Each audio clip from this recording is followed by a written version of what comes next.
So today I bring you guys something new, something different. This match, this replay was taken from a fairly popular event tournament that happens on a daily basis in Korea, and it's promoted by a shoutcaster there called Gisado. He was an old professional Brood War player in Korea, and it's called the King of the Hill. So basically what does this tournament does or means? Well, it's a place where you just show up on a daily basis, you sign up for it, and it's for you to see how many wins you can get in a row. Like, you sign up, you start playing, and if you keep winning, you never leave. You just get other people, other opponents showing up to challenge you. And the more you win, the better prizes you get. Yes, because this is a shoutcast, a live stream, but the guy has sponsors. He's sponsored by Intel, Nvidia and MTech, so he has prices for certain amounts of wins that people might get there. So here's an example from the win table that I checked. 7 wins, it's $5 on gifts. It doesn't say that they give you the money, it appears to be in gifts. I don't know exactly what gifts that would be. It's 7 wins, $5, 15 wins, $20, 22 wins, $50, and if you actually get 25 wins in a row, you get the GeForce GTX 480 graphics card. Really good card, by the way, a really nice graphics card. And so people just show up every day. It's a really popular event there, and here I am shoutcasting a match coming out of that event. And as you can see, since I didn't present the players, let me at least present them. I'm sorry, I just recalled it. You have here the yellow Protoss, it's NalZa from WeRRa. It's a professional clan in Korea, as you guys already know. And here the red Zerg, it's Zenio from oGsZenio, Old Generations clan, another professional team in Korea. So 2 pros battling out here on the King of the Hill tournament.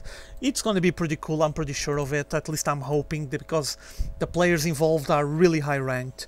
And I also noticed, I went to check, just out of curiosity, to see who were the best guys ever to have the most wins in a row on this tournament. And I found out that the #1 ever, since the tournament exists, it's oGsZenio. I'm pretty sure you guys already heard about this one. If you didn't, check some previous matches, because I have matches of him playing on the Korean Pro section, I'm pretty sure of it. So this guy, oGsZenio, he holds the record for having 22 wins in a row. I mean, pretty impressive, as you might imagine, just really cool. And you have another well-known players under him. I saw some names there from Korean players that I don't recognize. Maybe I should check for some replays of them. I see people with 19 wins in a row, 15 wins in a row, and then you have like oGsZenio with 15 wins in a row, and some other well-known players. So what we're seeing here, it's pretty good place, pretty good tournament, and well promoted by a guy that is quite dedicated and a fan of Starcraft too, obviously. And he just was able to manage this and have this on a daily basis. He even has a live stream. I think I just mentioned it when I start shoutcasting this match. You guys can check his live stream, because he keeps doing this on a daily basis. You guys can see tournament battles every day. Pretty cool. And I'm also pretty sure that in the past I already shoutcasted matches from this King of the Hill, because I recall seeing matches shoutcasted by me where at the end of the match, when the player says GG, you see Gisado leaving the match.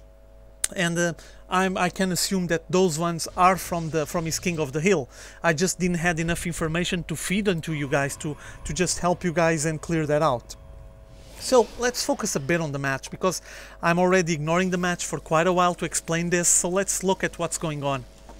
As you can see, both players are already trying to work out of 2 bases, picking up their natural expos. Zenio is ahead, he's already trying to saturate his mineral line here, and probably economically might be ahead. Yeah, he's already ahead. While NalZa is just trying to pick up his natural expo and maybe try to balance things economically.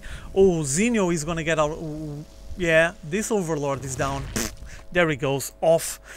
Yeah, now he's supply locked, and even supply locked, look at him, he's sending a drone here, and I think he's gonna pick up, yeah, there it is, 2nd expo, 3rd base, fairly quick one.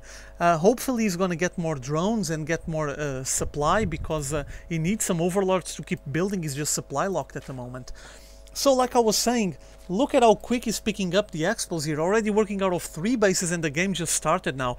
And also look at the gap on the income. And it's fairly interesting to see that harvester count is not much of a difference, but look at how well saturated these places are. This one not much, but even so, they're very well supplied of drones. I mean, there's plenty of drones there, even transferring some back. As you can see, he probably noticed that he had way too many on his natural expo, and probably preparing to transfer more into this 3rd base. So here comes NalZa probe. I'm not sure if he's going to be lucky with it. Yeah, no chance. There's already a lot of Zerglings running around. And whoa, what is this?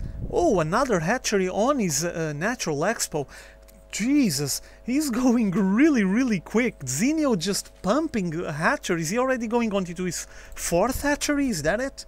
Seriously, how fast does he wants the hatcheries? And also another thing, as you guys can notice, oh, here we go for some harass. Now there's some units there defending. I don't think these Zerglings are going to be very successful. Probes coming out of the line to go for the gas. Yeah, and those sentries just shoved them away.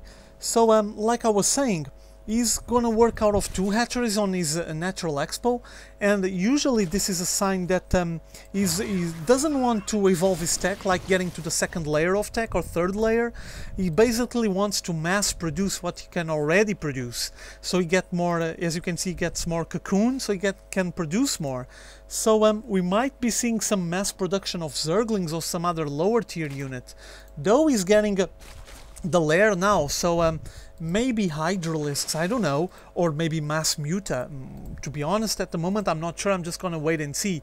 Also getting the upgrades and the Roach Warren, there it is. He's getting an Evo Chamber, Roach Warren and Hydralisk then. So I think you're gonna see a Mass Hydra with Roaches, like a nice mix on his army composition. And with upgrades already getting researched, the missile attacks, this is going to be a really strong push made by Zenio, because, oh, Phoenix is incoming. But like I was saying, he's working out of 4 hatcheries at the moment, 3 bases. Economy-wise, he's going to be ahead, no chance. Here comes the harass. Phoenix is trying to harass the main base. There's not much unless he starts dedicating himself to some heavy microing. Yeah, there it is. Some nice microing, killing up those drones one by one. Queen's coming to help defend. He actually pulled his drones, all of them out of the mineral line to try to save them. And he needs more queens or some kind of air defense here, because this is not looking good at the moment. These phoenixes are going to continue to harass the whole game, it's pretty obvious. Or at least they get shot. Ooh, and getting supply locked isn't a good idea. Nice transfusion, you guys check that transfusion on the Overlord, pretty awesome. Really cool micro by Zenio as well. And NalZa, yeah, clearing the watchtowers now, the Xel'Naga watchtowers, making sure that Zenio won't have enough map control to keep dominating like he has been all this time. And let me look what's going on NalZa base meanwhile. More harassed, all these Overlords just getting splattered, just killed. He's still ahead on his supply account, so he's not actually locked, but he needs to be careful with these phoenixes. Queen down.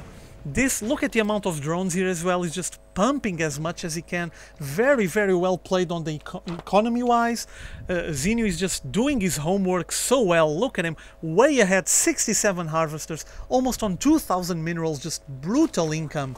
This is going to give him what he's wanting from this match, because with all these hatcheries, he just wants to pump as much units as he can. And what else is getting here? Yeah, there it is. Hydralisks already getting upgrades for the Hydralisks.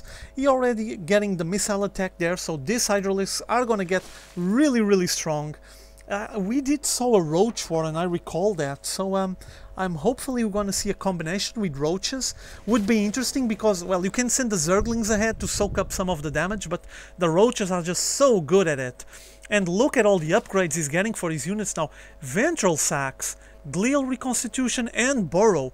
Whoa, Ventral Sacs are to transport the units on the Overlords. Are we going to see some kind of groovy maneuver, some kinky stuff? I would like that. Let's see what comes out of this match. Okay, you already saw the Hydralisks now. He knows that his opponent transitioned and he's not only on Zerglings anymore. All those upgrades, when they finally get ready, this is going to be pretty impressive. Whoa! Meanwhile, NalZa massed up a big Stalker Sentry army. doesn't have that much of zealots. Let me take the HP bars. I'm sorry, but these armies are just much too big. You can't even see anything properly. He's pulling back his huge Zergling tsunami, just pulling it back and probably preparing to invade somewhere. And look at it. Zenio, all his overlords have the speed. They can carry other units, so I think you guys should get ready for some kind of surprise. I'm sure that he's gonna prepare something. Here he is, positioning himself on the high yield, making sure that nothing will get placed here, or maybe getting ready to put one of his hatcheries and just defend the place. Yeah, look at this. He sent a small group of hydralisks there on the back, and there's another group just defending there. Look at the red cloud flying on the minimap, and he's loading his hydralisks into the overlords, and now here they come. Small group, 5 overlords. More? No. Okay, only 5. Here they come. Oh, all the other ones gathering. Big overlord cloud on top of the main base. While, look at him, while NalZa was moving too advanced, but now he's gonna have to pull back and actually help out his main base, or else this is gonna be serious stuff. Oh, the Phoenixes shooting those overlords as well. Might get supply locked, but the Phoenixes are already down, shooting as much as they can on the main base, and there's so much to shoot here. Look at it. Here goes the main base. Bye-bye Nexus. Boom. Meanwhile, another attack on the high yield. Whoa, Zergling Tsunami on the high yield, followed backed up by some hydralisks, and another Nexus down. 2 Nexus down so fast, and now all the Zealots and Stalkers and Sentries coming up to help out on the base. He can't lose all of these Warp Gates. This is gonna be just GG for him. And there's 2 Stargates here as well.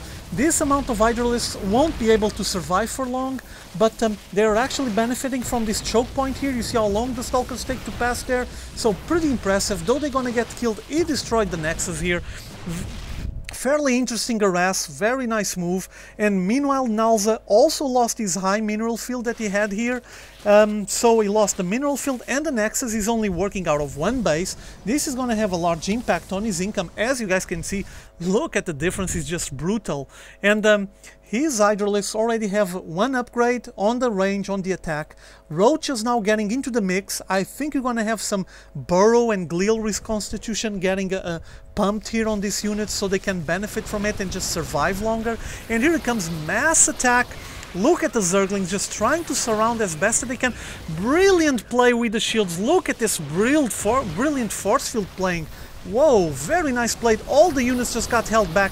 More incoming. No one can pass. Just the only thing helping out here is that the Hydralisk actually has a proper range and they can shoot the front line. But look at how many are just dancing on the back and can't do anything. Brilliant play there by NalZa with the force fields. 3 roaches on the front just trying to soak up the damage as the Hydralisks were trying to destroy as much as they could. But yeah, there's not much of the group now. Burrow them, trying to regenerate, I'm sure. From that massive group that you guys saw starting the battle, only this is left. Not much, actually. But as you guys can see on the difference on the income, Zenio can reinforce his units a lot faster than NalZa. NalZa also went for a mass Stalker army. I mean, might not be the best option. Just single unit armies usually don't work that well. I don't know, he just decided to go for that. Let's see what's the end result for him. For now, just Zenio pushing ahead, tons of pressure. Look at this wave of Hydralisks, all of them 1-1, Roaches 1-1, there's no chance they're making a lot of pressure. NalZa trying to position his Stalkers on the ramp, trying to benefit from the positioning, making a huge line, but not enough. Look at the nice concave made by Zenio as well. And these units are upgraded while the Stalkers aren't upgraded at all, so I think the Hydralisks are going to take advantage of this. Yeah, there it is. GG for NalZa. He lost this match. Pretty intense match. Look at how fast Zenio was expanding. He was already on 4 bases. I didn't even check this one. And he made a big massive push with reinforcements always coming from the back, and NalZa wasn't able to handle the pressure. So there it is. This is a game from the King of the Hill. Hope you guys enjoy it. See you all later.